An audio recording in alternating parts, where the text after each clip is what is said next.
So, good morning or good night, depending on where you are in the world, and welcome to another interview of the Chill Dude on a Couch. I'm your host, Hector, and today I have Carl Kernie from the band Chasing Zeniths, which is a progressive rock band from the States. So, Carl, how are you today? I'm excellent. Thank you for having me on. Really appreciate it. Yeah. So, for people that don't know Chasing Zeniths, tell us a little bit about the history and the formation of the band. So, Chasing Zeniths came about. I I began writing music as a teenager, and Mm. as in my process of trying to find other people to become part of the band, I ended up befriending many musicians around the world. I lived in Europe for a time, and I met quite a few musicians there. And so when I actually started to make this a serious thing and wanted to get things recorded, I was able to reach out to these people who had become my friends, and they were all excited to play on it. So I I am really fortunate that I've been able to have such cool people who are established musicians on the project, and been able to make my music kind of come to life as a result of their talents being lended to it. Yeah, because you have a lot of you have guest vocals from Vicky Saraki, Charlotte Wessels is in a few of the tracks. And yeah, so you and other extra musicians. So, but the core of the band, you have three people, and but you had all these people collaborate on some of the tracks. There's a few tracks that they're not in, but most of the track there's uh the tracks there's the album has 10 tracks, and out of the 10 tracks I think like half of the tracks have some guest vocals or musicians on them, correct? Yeah, but I think all but a few songs have some guest singers, and of Yeah, course and there's a few the wonderful songs that you talents of have. Timo and Roman on bass and guitar as well. Yeah, so you put out a few singles. I think the last one that you put out was Slipstream, Yep. but I also saw the video for Yesterday's Outsider. So yeah, it's pretty progressive rock, and the album it's it has that clean singing epicness to it. So tell me a little bit about your background in music and what what bands got you into music. Oh man, so I grew up with classic rock, Rush, Iron Maiden, um, really these progressive storytelling kind of bands that Mhm. it was almost like reading a book listening to them, and that really inspired me as a kid and continued to inspire me, throughout my formulative years to write music that would tell a story. And as time went on, I got into more modern stuff, Dream Theater, and then of course finding that the popularity of metal music kind of shifted from the U.S. to Europe at some point. And so discovering the symphonic metal bands of the current era, the Nightwish and Delain and those kinds of projects was huge for me because it really showed me that, metal and rock can be more than just guitar, bass, drums, and vocals. You can have all these orchestral instruments and create so many varied sounds. It becomes like a soundtrack to a movie, and the lyrics are the story. Uh, so with all that as my kind of background, I wanted to create music for this album that would sort of reflect on the story of my life up to this point. Epochs Changing, every song on the album is about something that I experienced or someone close to me experienced on when I was growing up or in my early adult life that I feel like shaped me into who I am, and that I also feel like other people can maybe relate to in some way or take inspiration from. And all of those experiences kind of combine into the whole of who I am today. So it's both a musical and a personal journey all summed up in one. So it's a very personal record then for you. Yes, absolutely. So what are some of the is it like a concept, or is there like a theme running through them? I think um, I think one of the major themes on the album is whatever you're going through now is only a small part of your story. It's really easy when you're, especially when you're going through a hard time, to get really stuck in it and feel like it's taking over everything else that is who you are. But if you just think about, okay, well, a couple of years from now, this is going to be a distant memory. It's just going to be one part of the foundation of who I am. It's a lot easier to keep moving forward. And that was a big lesson that I learned in terms of personal relationships, in terms of um, writer's block is another big, thing that artists have to deal with. But all of that, it will pass, and eventually you'll find that you're further down the road, and you look back fondly at those types of moments. Yeah, so sometimes problems when they're happening to you at the moment seem bigger, and then when you look at them further on, down the line, you're like, ah, it wasn't that bad. So the name of the band, Chasing Zenith, what's the meaning behind the name of the band? Chasing Zeniths to me really is just about always pushing to be better than you currently are, whether that's personal, whether it's musical.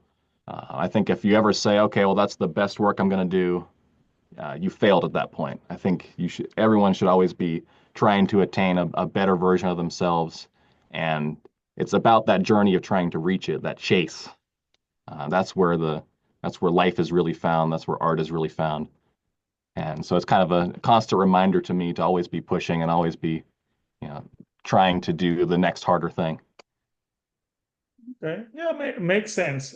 Plus, it sounds like a very progressive rock or metal type of name. I'm glad. Yeah.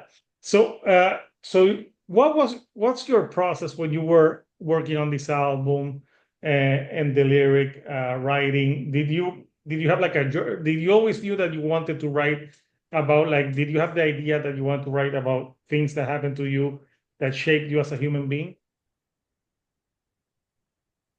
It kind of came around that way. A lot of these songs had their roots in my early years writing music, and then I really fleshed them out to make this album. So it kind of just ended up happening where I realized, wow, a lot of these songs are about my journey. I should summarize all this up and make that the theme of the first album because it's fitting, I think, for the first album. And so then I kind of completed it with the album starts with an instrumental intro song called Epochs Yeah. Changing, and that song contains pieces of all the other songs on the album and kind of goes through them. And so that was really like the summarizing thing, like, wow, this is basically my life story up to this point. So I think it was a good idea, but the next album will be about different things, I'm sure. Okay, yeah. Well, this is the band's first album, so I want to show the artwork. So the album's called Epochs Changing. Uh, and you have the hourglass. So tell me a little bit about the inspiration for the hour.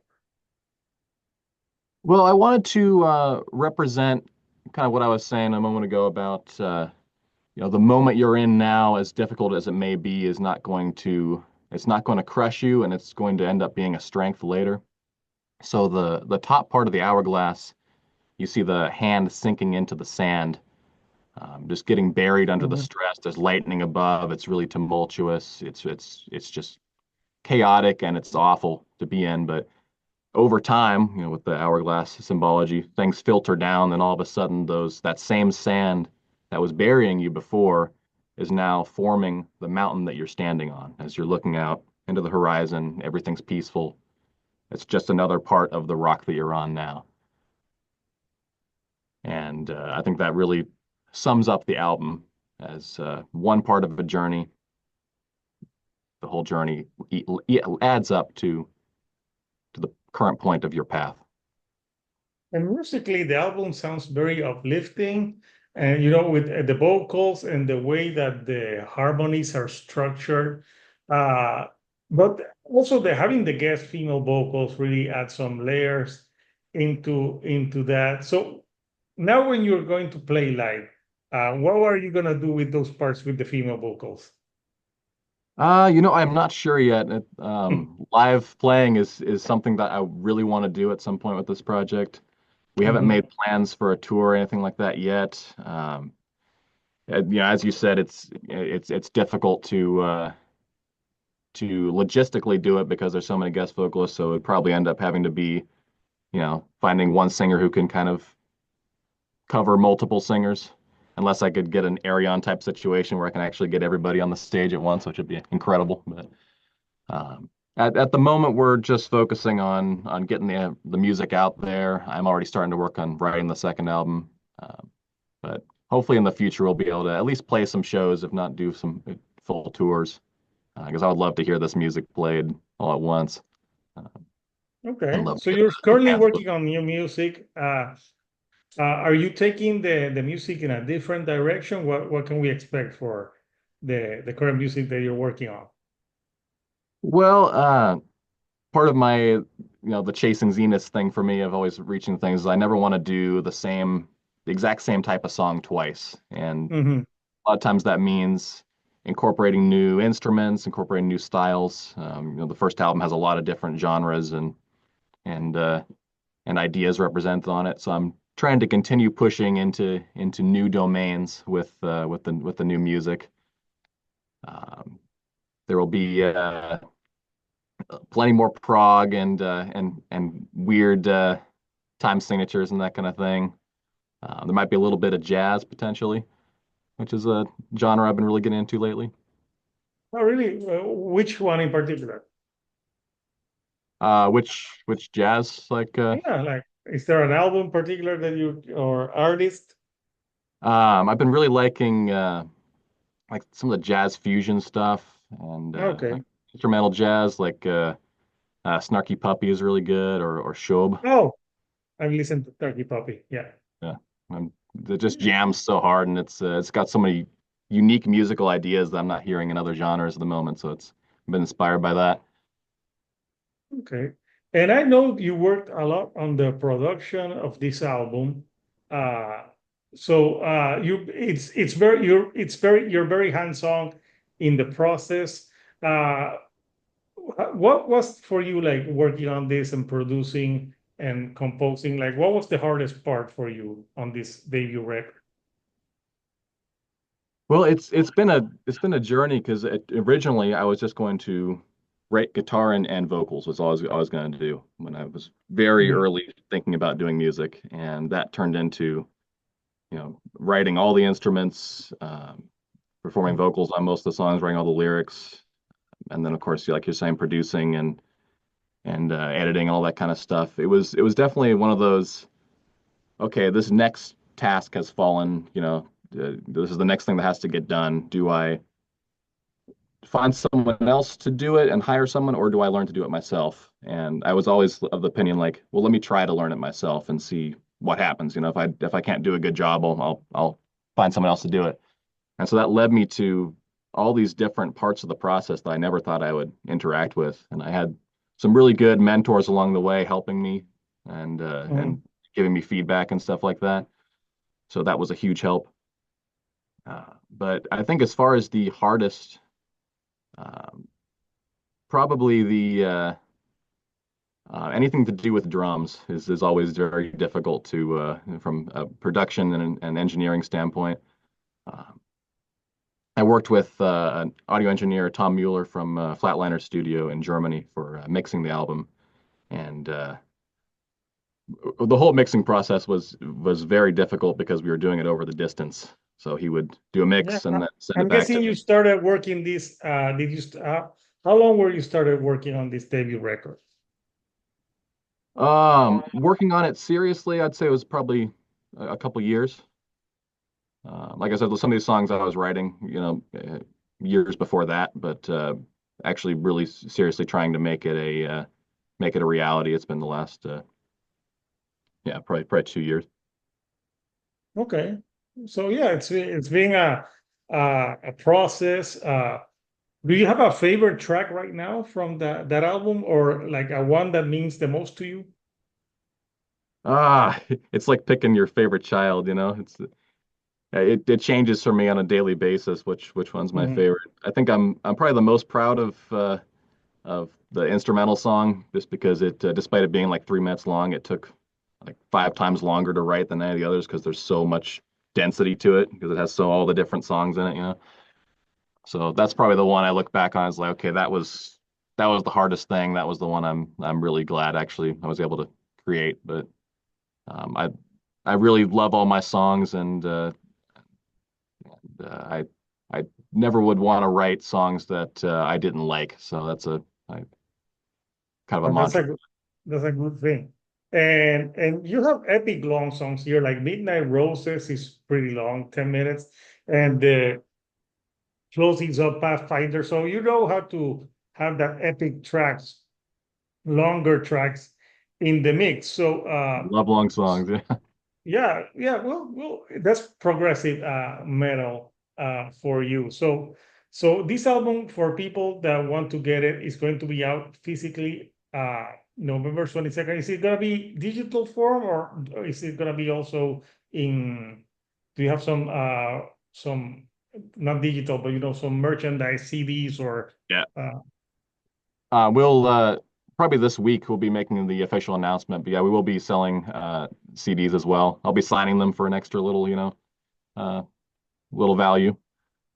But yeah, we'll be selling the digital and the CD version, and then we'll also be um, releasing digitally the like the instrumental and a cappella versions and stuff like that for people who want to dig a little deeper into the into what's inside every song. yeah, like Easter eggs. So I'm guessing you grew up with a lot of like prog. So like do you have like which ones are your like your five favorite prog records that you had? Oh man. Well, like I said, I grew up with Rush was like my big first band. It's my first show when I was 7, which is a huge moment for me. It's incredibly hard to pick a favorite Rush album. I would probably say Hemispheres, because I love the very long song Cygnus on that album. Mhm.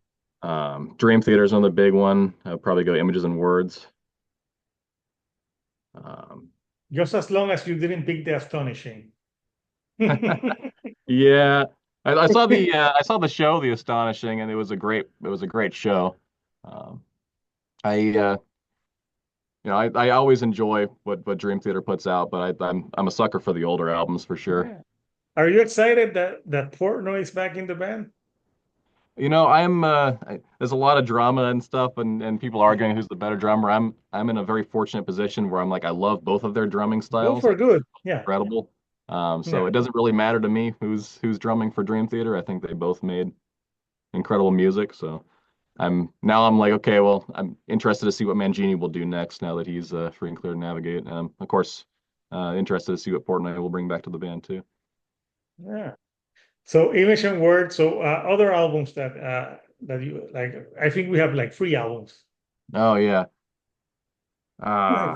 Well, let's see. I mean, a lot of people wouldn't consider Iron Maiden to be a prog band necessarily. I think they are though. That they fit a Well, lot of I those think descriptions. depends on the era because they write like longer songs now. Yeah. Yeah. So I mean, Iron Maiden album would be.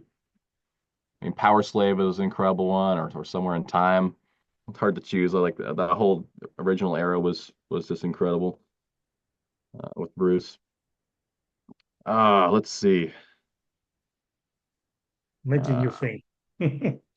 Queensryche was another one that really inspired me growing up, and especially when Jeff Tate was in the band, with like Operation Mindcrime being like the concept album thing, Yeah. having that whole He's story. doing number 3 now. What's that? Oh yeah, He's God, actually, Mindcrime 3. Yeah.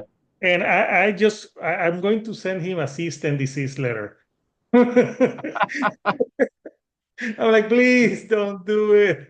Yeah. Well, I'm just amazed that that he's still making music and stuff. He's Yeah. Mhm. his voice still sounds great too. Yeah. But Uh, but that story should have been kept at one. So yeah, Operation Minecraft one. Yeah, that's a great one. mhm. Yeah, I think you mentioned a few records. Yeah, that Yeah. influence you. Yeah. So Yeah. you have a very varied taste. So I was for gonna go you, to Jethro Tull as my next one, which is like in a completely different direction. oh, which one from them? Oh man. The one that beat Metallica in the Grammys. Yeah, that probably shouldn't have happened. I don't think the genre definition was quite right there. But Yeah. um man, I'd say maybe either Thick as a Brick or Heavy Horses. Those are just incredible ones. I also love Ian Anderson's solo stuff too. That was a big inspiration for the kind of folk side of the music that you hear on like Pathfinder. Yeah, no, because yeah, the music on Chasing Zenith has a lot of like different textures to it. But I could tell through every song that you like melody.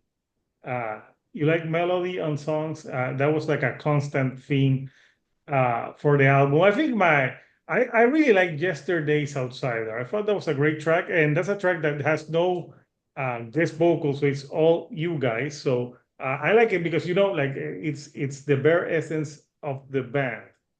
What's that one about particularly?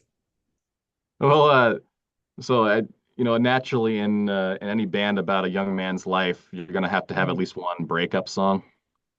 Uh, Oh, okay. so Yesterday's Outsider is kind of the breakup song, but I didn't want to just do it about, the usual breakup stuff in the lyrics. Mhm. I tried to write it more as what lessons I learned from the experience, what Yeah, like how my own understanding of my self-worth had changed and what I would be thinking about doing differently in future relationships. So once yeah, again, it's kind of an uplifting perspective on a sad situation.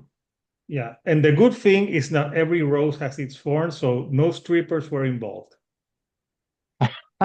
Well, you don't know. That I know. Yeah, that I know. It's a joke. Yeah.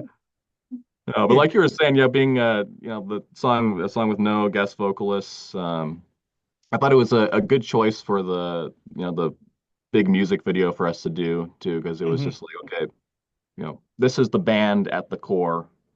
Yeah. This is Because who we are, what sometimes we look people like. will get confused because I remember, like for example, when Evanescence came out and the music video for Bring Me to Life, I thought at the beginning that the girl was the guest vocalist and the guy was the singer in Oh the band yeah, at the yeah, beginning.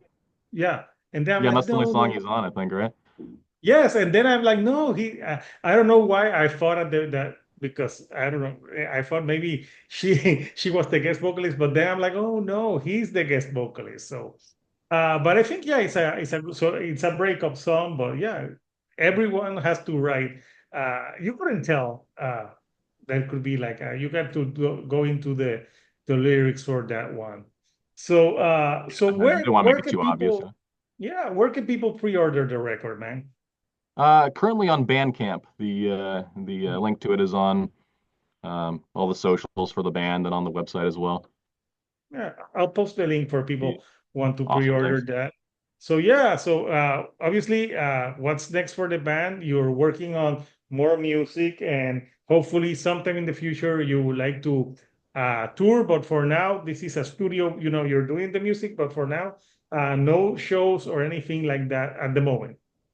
Yeah, at the moment, we'll definitely let everybody know when something like that is happening. Uh, it's also, everybody involved in the project has, other projects that they're also doing. Timo with Charlotte Wessel's solo stuff and also with Arion. So finding a Yeah, moment where everybody can kind of come together at the same time. It'll be difficult, but I'm sure it'll happen at some point. you got to get the calendar synced. Yeah, Yeah, get that it's that yeah, for sure. a lot of planning. So, Carl, before I let you go, anything that you like to say to the fans or the people before we go? Um, I would just like to say I've been so humbled and so thankful for all the feedback we've gotten so far. It's been overwhelmingly positive, which I'm so happy about. Of course, we're a new project, so we're still getting our feet under us. We're still building that fan base Yeah. to work from. But I'd just like to thank everybody for listening and for appreciating music that requires you to really sit down and listen to it. This isn't stuff that you can just put on the background and at a party and get the full appreciation for it. It requires some thinking, and um, I'm really glad that there are people who are still willing to put in that time and appreciate good music and consider the music that I've written and the music that these wonderful people have performed on to be good music. Yeah. So I would recommend Chasing Zeniths to anyone who likes progressive rock or metal would enjoy this. It has those elements of bands that we've been discussing. And so if you like that, check out the band. I'll post a link for the music video too, so people can watch the music video and can get the album. So, Carl, I want to thank you, from joining me from the studio. I think you're in a Yep. studio. It looks at the This is where the studio. magic happens. Yeah. That's where the magic happens. I'm not on my couch to it's hot, but from to here to Puerto Rico. So Couchers Chasing Zeniths album is out November the 22nd. So I'll post the link so people can listen to it. So until next time, Couchers, this is Hector, the shield dude on a couch, and I'll see you all right here on the couch. Thank you and goodbye.